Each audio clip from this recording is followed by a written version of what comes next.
Hey everyone, welcome back and happy Tuesday. All right, guys. Well, today is day 2 of the Diddy trial, and yeah, Cassie is taking the stand immediately. Am I shocked? No. The woman is 8 months pregnant. This is a huge trial. It's his federal trafficking trial, and she has already delivered this very emotional and very detailed testimony, alleging all of the abuse that has gone on. So we're gonna break it all down. Before we do, go ahead, pop off in the comment section. If you're not subscribed, get subscribed. Don't forget to hit that notification bell. I know that we normally don't cover this kind of stuff, but I think that we're all going to be talking about it. This is one of the biggest moments in pop culture history, especially because I don't really think a lot of people saw this coming before he was actually arrested. But here we go.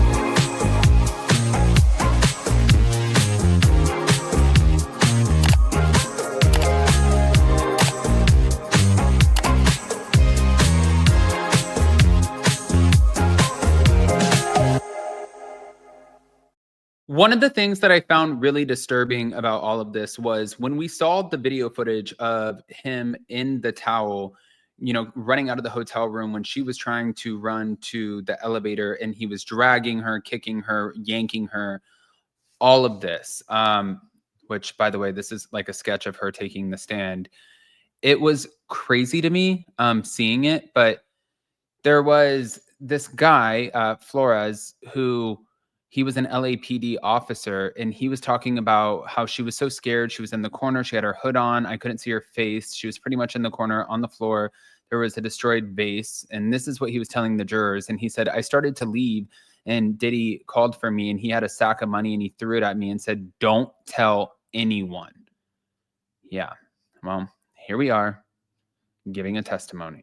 Now, on top of that, going back to Cassie, some of the key things that were said was when she testified that Diddy frequently assaulted her, she said, you make the wrong face. And the next thing I knew, I was getting hit in the face. And she described his mood swings and controlling behavior, including like incessant calls and messages if she did not respond promptly. I believe that she also talked about how she wasn't really allowed off of the grounds. She was sort of, I think, in her mind held as, and I'm not saying in her mind as if she's wrong. I think that this is the way that it's being explained, was she was like a prisoner of her home that she was living in with Diddy. But she did recount being coerced into drug and alcohol fueled sex parties. These were the parties that were referred to as the freak offs, which sometimes lasted up to 4 days. And she expressed some of her feelings of confusion and fear about participating, and she was worried about potential consequences if she refused. But she made it known that it ended up feeling like it was a job for her. What's wild is that you have like people like Diddy who have so much control. They're so powerful, and they can do things like this, and they can put you in positions where it's like you either do it, you understand me, you do what I tell you to do, or I will end your career, and who knows what's going to happen to you. It's like rage, and also breaking into the music industry and having somebody so powerful knowing that he can just shut down your entire life in 2 seconds. Yeah, I think that that would scare anybody, you know? He was the one with the money. He was the one with the power. He was the one with the reputation. He was the one who was, put out there and in control, very much in control of all of these situations, and she was the girlfriend, right? So, moving on. She talked about the manipulation and control, and she detailed how Diddy exerted a lot of control over her career and personal life, including dictating her appearance and using explicit videos as means of blackmail. I think that we definitely covered this a little bit yesterday. There was a male escort who ended up having to take the stand, and he was talking about how Diddy made him urinate in her mouth until she like choked, and he recorded it and was using this recording of this happening to Cassie as allegedly as a form of blackmail, is how they were trying to explain this. If in fact that is true, yeah, that's insanity. But I do know that his defense team was saying, listen, these were a ton of like these people were very consensual in these parties. This was a lifestyle, sure. That's not a crime, what he was doing. However, yes, it is a crime, domestic violence, but that's not the same thing as trafficking and racketeering and all of these other charges that are coming his way. That's what the defense team is playing into this. Oy. All right.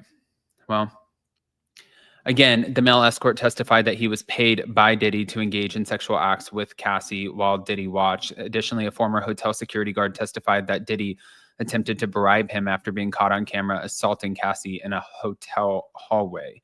But he did plead not guilty to the charges, which include racketeering, trafficking, transportation for purposes of prostitution, right? And if convicted, he does face a mandatory minimum of 15 years, and it could end up to being life in prison. But Cassie is currently 8 months pregnant, and she did talk about enduring years of physical and emotional abuse during her relationship from 2007 to 2018. And she did talk about how she was forced into these parties. And she also, again, talked about where Diddy allegedly beat, stomped, and dragged her, including, but not limited to, the 2016 hotel hallway incident that was captured on surveillance video. And then, of course, the videos that were used of her in some of these compromising situations, and they were used as a way to exert control over her personal and professional life. But the defense acknowledged his violent behavior, but they did argue that the relationships were consensual and that the charges misrepresent his lifestyle. But Cassie's husband, Alex Fine, he is in the courthouse to support her testimony. And again, this has been, we plead not guilty. But moving on from today, the court was taking a lunch break up until 1 o'clock. So they're back in court now.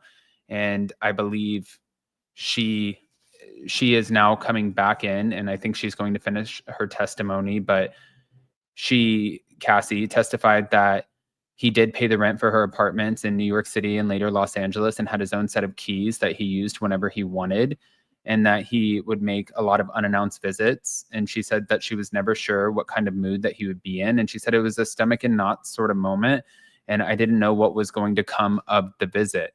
But I think that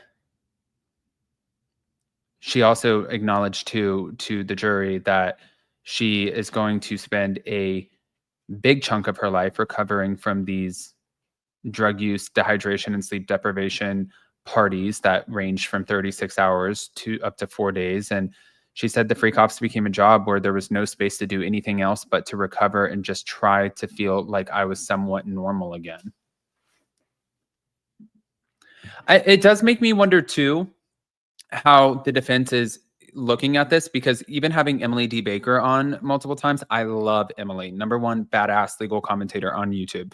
But, you know, she said a lot of it was optics too, like in the court, like what you wore when you showed up and how you presented yourself. And, you know, like, of course, even jury selection, all of these things matter.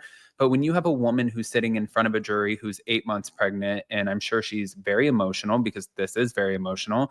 And then, not to mention, I'm sure there's more emotions based off of the fact that she is pregnant right now, talking about this and being put in front of everyone to talk about these humiliating acts. I wonder how that lands with the jury and how they're going to react to it. I don't foresee Diddy walking away from this without any prison time. I don't think that he's going to spend the rest of his life in prison.